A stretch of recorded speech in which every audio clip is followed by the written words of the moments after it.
തുടങ്ങിയില്ലേ?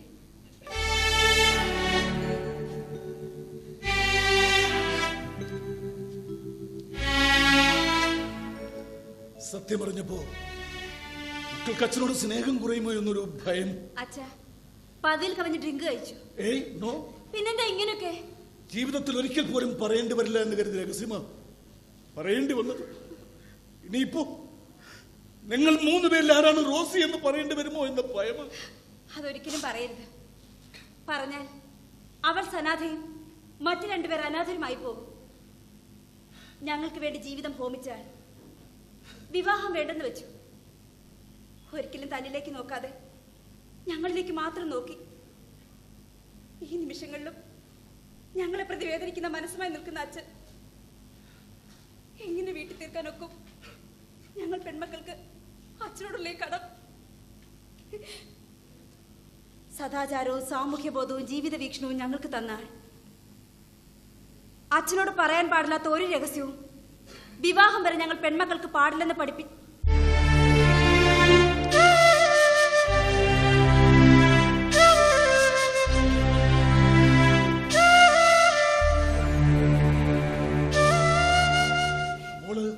കൂടുതൽ സംസാരിക്കുന്നു. അച്ഛയിൽ നിന്ന് ഞാൻ മറച്ചുവെച്ച രഹസ്യമാണ് എന്റെ മനസ്സിൽ ഒരു നൊസ് പോലെ സൈക്കാട്രിക് ട്രീറ്റ്മെന്റ് ഒക്കെ വിധിയാകേണ്ട അവസ്ഥയൊക്കെ എന്നിൽ ഉണ്ടാക്കിയത്. എന്താ മോളെ?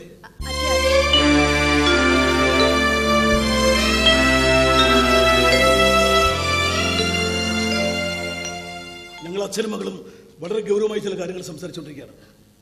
Good night.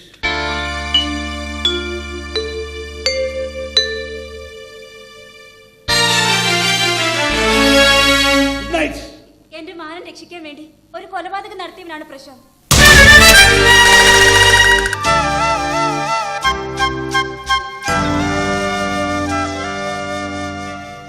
എനിക്ക് ആദ്യമായി ഒരു ആൽബത്തിൽ പാടാൻ അവസരം കിട്ടി. റിഹേഴ്സൽ സമയത്താ കൂടെ പാടുന്ന മാലിനിയെ ഞാൻ പരിചയപ്പെട്ടത്. പേര് ചോദിച്ചു, നാട് ചോദിച്ചു, എന്ത് ചെയ്യുന്നു എന്ന് ചോദിച്ചു. അവിടെ തീർന്നു. ജീനിയസ് എന്ന ഭാവം വേഷം കെട്ടലിൽ കരുതുന്നവരും ലഹരിയിൽ സ്വയം മറക്കുന്നവരുമായ ഒരു ടീം. പാട്ടും ഷൂട്ടിങ്ങും ഒക്കെ കഴിഞ്ഞ് ആളുകളെല്ലാം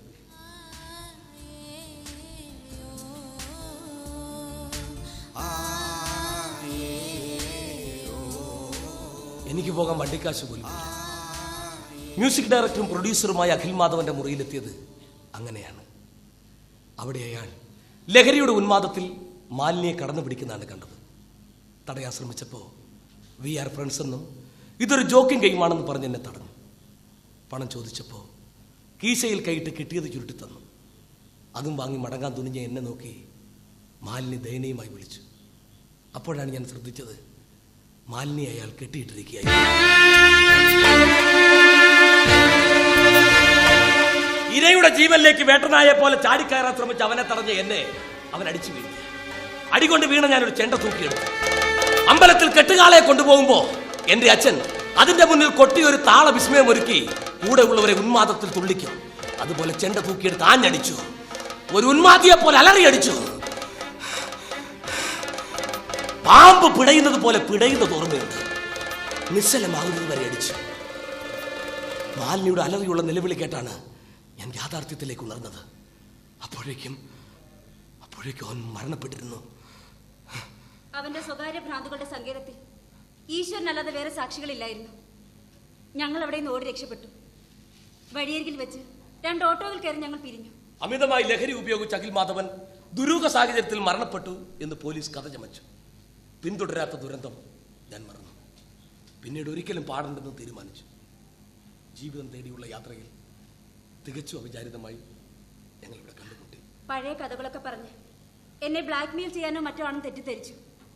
കൊന്ന കാര്യം പുറത്തു പറയുമെന്ന് ഭീഷണിപ്പെടുത്തി. ചതിക്കാനോ പിന്തുടരാനോ എത്തിയതല്ലെന്ന് മനസ്സിലായി. അങ്ങയോട് രഹസ്യം പറയണമെന്നും ഒപ്പം ഞാൻ ഉണ്ടാകണമെന്ന് പറഞ്ഞു.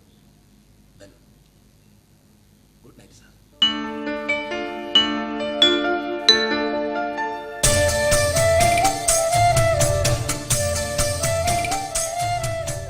എന്റെ മോടെ മാനം കാത്തു നിനക്ക് ഞാൻ എന്താ തരേണ്ടത്? ഈ സ്നേഹം മാത്രം മതി സാർ. അച്ഛാ, പ്രശാന്തിന് വിരോധം ഇല്ലെങ്കിൽ എന്നെ അവന് കൊടുത്തൂടെ? നിന്നെ എനിക്ക് ഇഷ്ടമാണെന്ന് പറയാൻ ഇതിലും നല്ലൊരു ഭാഷ എന്റെ കയ്യിൽ കരുതലില്ല.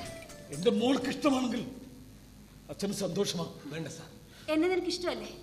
ഞാൻ ബ്രാഹ്മണനല്ല, ക്ഷത്രിയനല്ല, വൈശ്യനോ ശൂദ്രനോ അല്ല, ദളിതനാ. വർണ്ണങ്ങളല്ല, കർമ്മങ്ങളാണ് മനുഷ്യന്റെ മഹത്വം നിശ്ചയിക്കുന്നത്. ഞാനൊരു ജാതിക്കോമരമല്ല. നിനക്ക് വേണമെങ്കിൽ ഇവളെ പിന്തുടർന്ന് വേട്ടയാടാമായിരുന്നു, വിലപേശാമായിരുന്നു. ഒരു പെണ്ണിന്റെ മാനം കാത്തവനാ നീ. നീ കൊന്നു കീഴ്പ്പെടുത്തിയ മനസ്സായി ഇവളുടെ ഇത്. ഇവളെ നീ സ്വീകരിക്കുന്നു. സന്തോഷമാണോ സങ്കടമാണോ ചങ്കിൽ തിക്കുമുട്ടുന്നറിയില്ല. മനസ്സിന്റെ ഭാരങ്ങൾ കൂടുന്നോ കുറയുന്നോ? Then good night.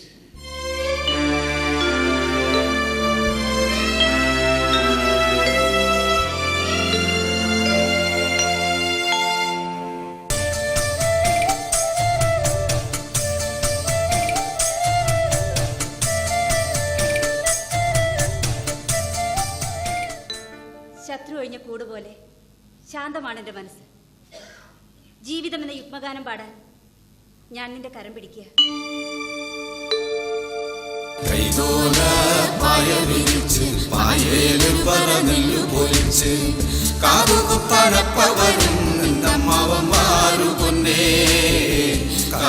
തനപ്പവരും